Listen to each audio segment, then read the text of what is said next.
Episode 50. அடுத்த நாள் காலை அந்த கல்யாண மண்டபமே பரபரப்புடன் இருந்தது. பெண்கள் அனைவரும் பட்டுப்புடவையில் வலம் வந்து கொண்டிருக்க, ஆண்கள் அனைவரும் பட்டு வேஷ்டி சட்டையில் வலம் வந்து கொண்டிருந்தனர்.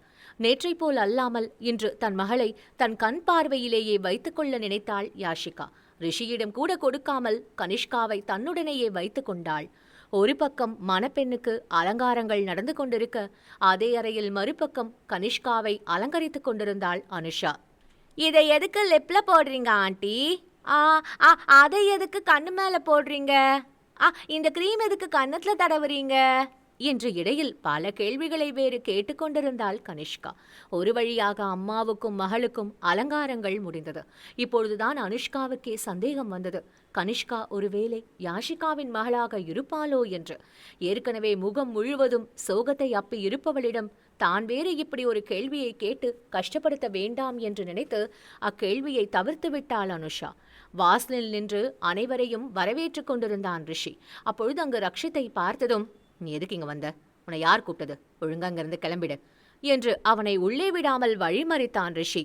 மாப்பிள்ளை கணக்காய் அவன் பட்டு வேட்டி பட்டு சட்டையில் வந்திருக்க, ரிஷியால் எப்படி ரக்ஷித்தை உள்ளே அனுமதிக்க முடியும்? என்ன மச்சான், நீ மாப்பிள்ளைய வரவேற்கிறதுக்காக தான் வாசல நின்றுட்டு இருக்கேன்னு நினைச்சேன். ஆனா இப்படி என்னையே விரட்டி அடிக்கிறியே என்று கிண்டலாக பேசினான் ரக்ஷித். யாருக்கு யாருடா மாப்பிள்ள? தேவையில்லாம எந்த பிரச்சனையும் பண்ணாம ஒழுங்கா இங்கிருந்து போயிடு ரக்ஷித், இல்லைனா நடக்கிறதே வேற. இன்விடேஷன் இல்லாத யாரையும் உள்ள அனுப்ப முடியாது என்றான் ரிஷி. எனது நான் பிரச்சனை பண்ணனா? இன்விடேஷனோட தான் நான் இங்க வந்திருக்கேன். ஆனா என்ன வழிமறிச்சு நீ தான் பிரச்சனை பண்ணிட்டு இருக்க என்று தன் கையிலிருந்த இன்விடேஷனை ரிஷியிடம் காட்டினான் ரக்ஷித். அப்புறம் என்ன கேட்ட? யாரு மாப்பிள்ளையா? நான் தான் மாப்பிள்ள. இன்னும் கொஞ்ச நேரத்துல அதையும் நீ தான் உன் வாயால எல்லாருக்கும் சொல்ல போற என்றான் ரக்ஷித். உனக்கு எப்படி இன்விடேஷன் கிடைச்சது என்று அதிர்ச்சியில் ரிஷி கேட்க, என் மாமனாரும் மாமியாரும் தான் கல்யாணத்துக்கு கண்டிப்பா வந்திருப்பான்னு வீட்டுக்கு வந்து இன்விடேஷன் வச்சுட்டு போனாங்க. இப்ப நான் உள்ள போகட்டுமா என்றான் ரக்ஷித். என் அம்மா அப்பா உனக்கு இன்விடேஷன் வச்சிருந்தாலும் சரி, என்னால உன்னை உள்ள விட முடியாது என்று ரிஷியும் அவனோட மல்லு கட்டி கொண்டிருக்க, ஏன் முடியாது? இப்ப கல்யாணம் நடக்க போறது என் பிள்ளைங்களோட அம்மாவுக்கு தான்னு நான் வேணும்னா எல்லாருக்கிட்டையும் சொல்லட்டுமா? நான் கூட உன்னை பிளாக்மெயில் பண்ணாம தான் உன் தங்கச்சியை கல்யாணம் பண்ணிக்கணும்னு நினைச்சேன். ஆனா இப்போ நீ இப்படி திமிரா பேசுறதுனால எனக்கு வேற வழி தெரியல மச்சான். இப்ப நீ என்ன பண்றனா, நேரா உள்ள போயிட்டு என் தங்கச்சிக்கும் என் ஃப்ரெண்டுக்கும் நடக்கிற இந்த கல்யாணம் கேன்சல் ஆயிடுச்சு, இப்போ என் தங்கச்சிக்கும் என் எதிரிக்கும் தான் கல்யாணம் நடக்க போகுதுன்னு எல்லாருக்கும் அனௌன்ஸ்மெண்ட் பண்ற. அப்படியே இதையும் பிடி என்று தன் கையில் இருந்த தாலியை ரிஷியிடம் கொடுத்தவன், இந்த தாலியை ஐயர்கிட்ட கொடுத்து எல்லார்கிட்டையும் ஆசிர்வாதம் வாங்கும்போது இதையே வச்சு ஆசிர்வாதம் வாங்க சொல்லு என்றான் ரக்ஷித். என்ன மிரட்டி பாக்குறியா? உன் மிரட்டலுக்கு நான் பயப்படுவேன்னு நினைச்சியா என்று ரிஷி அடிக்குரலில் உரிமை. சேச்சே, நான் ஒன்று மிரட்டலையே. இப்போ மட்டும் நீ இதை பண்ணலனா நேரா உள்ள போய், ஆண்டி ஆண்டி உங்கள் பொண்ணுக்கும் எனக்கும் ஏற்கனவே எல்லாம் முடிஞ்சிடுச்சு ஆண்டி, எங்களுக்கு 2 பசங்களே இருக்காங்க, அது உங்கள் பையனுக்கும் தெரியும் ஆண்டி, ஆனால் வீட்டில் யார்கிட்டயோ சொல்லாமல் கமுக்கமாக மறைச்சிட்டான்னு உன் அம்மாக்கிட்டேயே சொல்லிடுவேன். ஒருவேளை நான் சொன்னதுக்கு சம்மதிச்சு நீயா எல்லார்கிட்டையும் மாப்பிள்ளைய மாற்றி அனௌன்ஸ் பண்ணினா, ஏற்கனவே எங்களுக்கு குழந்தைங்க இருக்கிற விஷயத்த நானும் அப்படியே மறைச்சிடுவேன். எப்படி வசதி என்று திமிராக கேட்டு நின்றான் ரக்ஷித். நேரம் பார்த்து என்ன பழி வாங்கறதா நினைக்காத ரக்ஷித் என்று ரிஷி ரக்ஷித்தின் சட்டையை பிடிக்க அங்கு வந்தார் மீனாம்பிகை. ரக்ஷித் உள்ள வாப்பா, எதுக்கு வாசல்லே நிக்கிற என்று கேட்க, ரிஷியின் கையை தன் சட்டையிலிருந்து எடுத்து விட்டவன், பாரு மச்சான் சட்டை எப்படி கசங்கி போச்சு என்று அதனை சரி செய்து கொண்டு, எங்க ஆண்டி உங்க பையன்தான் உள்ள விட மாட்டேன்னு ஒரே அக்கப்போர் பண்ணிட்டான் என்று மீனாம்பிகையிடம் பேசிக்கொண்டே அவருடன் உள்ளே சென்றான் ரக்ஷித். அவனை கைப்பிடித்து அழைத்து சென்று முதல் வரிசையில் அமர வைத்தார் மீனாம்பிகை. நடக்கப் போகும் விபரீதம் தெரியாமல் நிமிடங்கள் கடந்தது. ஆனால் ரிஷியிடமிருந்து எந்த ஒரு முன்னேற்றமும் இல்லாமல் போனதால் தன் இருக்கையிலிருந்து எழுந்த ரக்ஷித் சட்டையை சரி செய்து கொண்டு மணமேடையை நோக்கி சென்றான். ரக்ஷித்தை மீனாம்பிகை உள்ளே அழைத்து வந்த உடனேயே அவனால் ஏதும் பிரச்சனை வந்துவிடக் கூடாது என்று எண்ணி ரிஷியும் அவனை தொடர்ந்து உள்ளே வந்திருக்க, இப்போது ரக்ஷித் மணமேடையை நோக்கி சென்றதும் அவனின் கையை பிடித்து நிறுத்தினான் ரிஷி. இப்ப என்னதாண்டா உனக்கு பிரச்சனை? எதுக்கு எங்க குடும்ப மானத்தை வாங்கணும்னு இப்படி கங்கணம் கட்டிட்டு திரியிற என்று ரிஷி கடுப்புடன் கேட்க, அதான் ஆல்ரெடி நான் உன்கிட்ட சொல்லிட்டேனே மச்சான், மாப்பிளைய மாத்தி அனௌன்ஸ் பண்ணனு. உனக்கு தயக்கமா இருந்தா சொல்லு, நானே போய் அனௌன்ஸ் பண்ணிக்கிறேன். உங்க குடும்ப மானத்தை வாங்கணும்னு நான் நினைச்சிருந்தேன்னா இப்போ இங்க நின்னு உன்கிட்ட பொறுமையா பேசிட்டு இருக்க மாட்டேன்.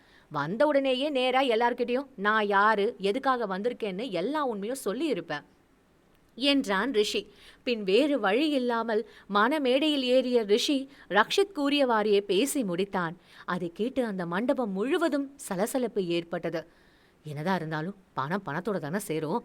மாப்பிள்ளை வீட்டில் கொஞ்சம் வசதி கம்மி, அதனால தான் பொண்ணு வீட்டில் அவங்களுக்கு ஈக்குவலா இருக்கிற பணக்கார குடும்பத்துல மாப்பிள்ளை எடுக்கிற முடிவுக்கு வந்துட்டாங்க போல என்று ஆளாளுக்கு ஒவ்வொரு விதமாக பேசிக் கொண்டிருந்தனர்.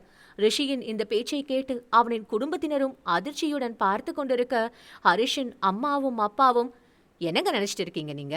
எங்க குடும்பத்தோட சம்மந்தம் பண்ணிட்டு இப்போ மாப்பிள்ளையா வேற ஒருத்தரை கொண்டு வந்து நிறுத்திடுவீங்களா? உங்க எல்லாரோட சம்மதத்தோட தானே இந்த கல்யாணத்தை பேசி முடிச்சோம். இப்ப என்னவோ மாப்பிள்ளையா மாத்தி சொல்றீங்க என்று ரிஷியின் அப்பா அம்மாவிடம் கோபமாக கேட்டனர் ஹரிஷின் பெற்றோர்கள். இங்க என்ன நடக்குது?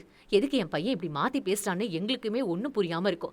நாங்களே இங்க என்ன நடக்குதுன்னு எங்க பையன் கிட்ட கேட்டாதான் தெரியும் என்ற ஆதிகேசவன், ரிஷி இப்ப எதுக்குடா ரக்ஷித் தான் மாப்பிள்ளைன்னு எல்லார்கிட்டயும் சொன்ன? உன் மனசுல நீ என்னதான் நினைச்சிட்டு இருக்க? உன் அம்மா சொன்னப்ப கூட நானும் இது ஒரு பெரிய விஷயமா எடுத்துக்கல. ஆனா உன் தங்கச்சி விஷயத்துல எப்பவும் நீயா உன் இஷ்டத்துக்கு முடிவெடுக்கிற உரிமைய உனக்கு யார் கொடுத்தது என்று கோபமாக கேட்டார் ஆதிகேசவன். அப்பொழுது இடைப்புகுந்தான் ரக்ஷித். எல்லாரும் என்ன மன்னிச்சிடுங்க. நானும் யாஷிகாவும் லவ் பண்ணிட்டு இருக்கோம். ஏற்கனவே நம்ம 2 குடும்பமும் பகையில இருக்கிறதுனால எங்க 2 பேரோட கல்யாணத்துக்கு சம்மதிக்க மாட்டேன்னு ரிஷி சொல்லிட்டான். யாஷிகா என்னை தவிர வேற யாரையும் கண்டிப்பா கல்யாணம் பண்ணிக்க மாட்டா. அதனாலதான் இப்போ ரிஷி என்ன மாப்பிள்ளையா அனௌன்ஸ் பண்ணியிருக்கான் என்று பொறுமையாக கூறினான் ரக்ஷித். ரக்ஷித் சொல்றதெல்லாம் உண்மையா ரிஷி என்று ஆதிகேசவன் கேட்க, நிஜமான உண்மையை கூறினால் இங்கு பெரும் பிரச்சனையே வரும் என்பதால் ரக்ஷித் கூறிய அனைத்தும் உண்மையென ஆமோதித்தான் ரிஷி. இந்த விஷயம் உனக்கு தெரிஞ்சப்பவே எங்ககிட்ட சொல்லியிருந்தா இந்த கல்யாணம் இவ்வளவு தூரத்துக்கு வந்திருக்காது இல்ல ரிஷி. இப்ப மாப்பிளைய மாத்துறதுனால தேவையில்லாம பாரு, ஹரிஷ் குடும்பத்துக்கு இதுல எவ்வளவு அவமானம். அவங்களுக்கு மட்டும் இல்ல, நமக்கும் தான். உன் தங்கச்சி விஷயத்துல நீ எப்பதான் மாற போறியோ என்று ரிஷியிடம் கூறிய ஆதிகேசவன், எங்களை மன்னிச்சிடுங்க சம்மந்தி என்று வாய்வர வந்த வார்த்தையை மாற்றிக்கொண்டு, எங்களை மன்னிச்சிடுங்க. என் பொண்ணு ஏற்கனவே ஒருத்தரை காதலிக்கும் போது எப்படியும் உங்க பையனை கல்யாணம் பண்ணி சந்தோஷமா வாழ முடியும். அதனால அவ காதலிச்சவனுக்கே கல்யாணம் பண்ணி வைக்க நாங்க மனசார சம்மதிக்கிறோம். உங்களுக்கு ஏற்பட்ட இந்த அவமானத்திற்கு மனசார மன்னிப்பு கேட்டுக்கிறேன் என்று 2 கைகளையும் கூப்பி மன்னிப்பை வேண்டினார் ஆதிகேசவன். சின்ன பசங்க பண்ண தப்புக்கு பெரியவங்க நீங்க என்ன பண்ண முடியும்? இந்த சங்கடம் எல்லாம் மனசை விட்டு போறதுக்கு கொஞ்சம் நாள் ஆகும் என்று ஹரிஷின் அம்மா கூற, அவர்கள் குடும்பத்தை நல்லபடியாக வழி அனுப்பி வைத்தார் ஆதிகேசவன். அனைத்து சச்சரவுகளும் ஓய்ந்து மணமேடையில் மணமகனாக ரக்ஷித் அமர்ந்திருக்க, கல்யாண பொண்ணை அழைச்சிட்டு வாங்கோ என்று ஐயர் குரல் கொடுத்ததும் மணக்கோலத்தில் அழகாக தயாராகி இருந்தவளை மணமேடைக்கு அழைத்து வந்தனர் அனுஷா, யாஷிகாவின் சித்தி, பெரியம்மா மூவரும். குனிந்த தலை நிமிராமல் வந்தவளை மணமேடையில் அமர்த்த தன் பக்கத்தில் அமர்ந்திருந்தவனை ஏறெடுத்தும் பார்க்கவில்லை யாஷிகா.